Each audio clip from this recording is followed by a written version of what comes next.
Bonsoir, voici l'analyse technique du CAC 40 pour le 25 avril. Alors, bien évidemment, avant de commencer, je rappelle qu'il est très dangereux d'utiliser un produit que l'on ne connaît pas. Donc, si vous avez de la difficulté à comprendre celui-ci, n'hésitez pas à demander à votre entourage ou moi-même, envoyez-moi un mail, mais ne pratiquez pas des produits que vous ne comprenez pas.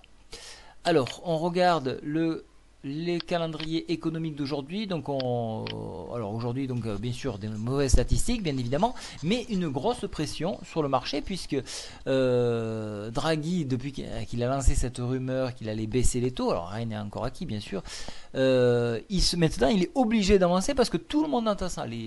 Tous les indices sont montés vraiment au taquet, mais là il va falloir passer à l'acte. Alors s'il ne passe pas à l'acte, on va avoir un gros problème technique et là ça risquerait de dévisser très sévèrement. Donc là il faut être prudent sur ça.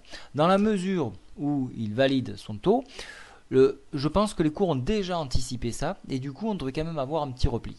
Voilà. Alors au niveau du calendrier économique, demain il faudra regarder le PIB de Grande-Bretagne, ça c'est important. On regardera les US, les revendications de chômage, le discours du secrétaire du Trésor, là, Monsieur Lew, je ne sais pas comment on le prononce. Qu'est-ce qui sera intéressant Ah oui, voilà, la réserve, oui, l'indicateur manufacturier de la Fed du Kansas City. Donc ça, c'est important à 17h et ce sera à peu près tout. Donc pas d'informations au niveau Europe. Si le taux de chômage espagnol, il ne faut pas s'attendre à des miracles. Oui, donc il ne faudra pas s'attendre à des miracles. On saute sur le graphique de l'indice parisien. Alors nous sommes sortis de la fourchette en 12 noire. Alors je pensais qu'on ne sortirait pas. MSI, on a fait un nouveau miracle. On est sorti. Alors je l'efface. Voilà, pour une meilleure compréhension, je vous ai tracé une nouvelle fourchette en 12. On peut voir qu'on affiche un T1 ici. Alors je vais déplacer mon Marubozu. Voilà, on est sorti. Regardez, on est sorti de la Bollinger ici. Donc on a ce qu'on appelle un T1 après s'être appuyé ici. Donc on n'a pas eu notre retour sur médiane, donc tant pis. Alors qu'est-ce qui reste à faire maintenant? C'est où on prend le marché en route et on risque on essaie de jouer vers la hausse, ou on se dit il va y avoir une prise de bénéfice et on va jouer cette prise de bénéfice. Alors ça c'est j'ai pris ce parti là. Donc pour moi il devrait y avoir une réintégration de la Bollinger avec un retour aux alentours de 3800, au moins pour souffler un petit peu. Mais cela dit, techniquement c'est hyper haussier. On a une fourchette qui monte, on a toutes les mêmes dessous pour nous appuyer et nous encourager à monter que plus haut. Donc techniquement, graphiquement du moins, c'est haussier. Au niveau de la MACD, nous avons notre premier histogramme vert, c'est haussier.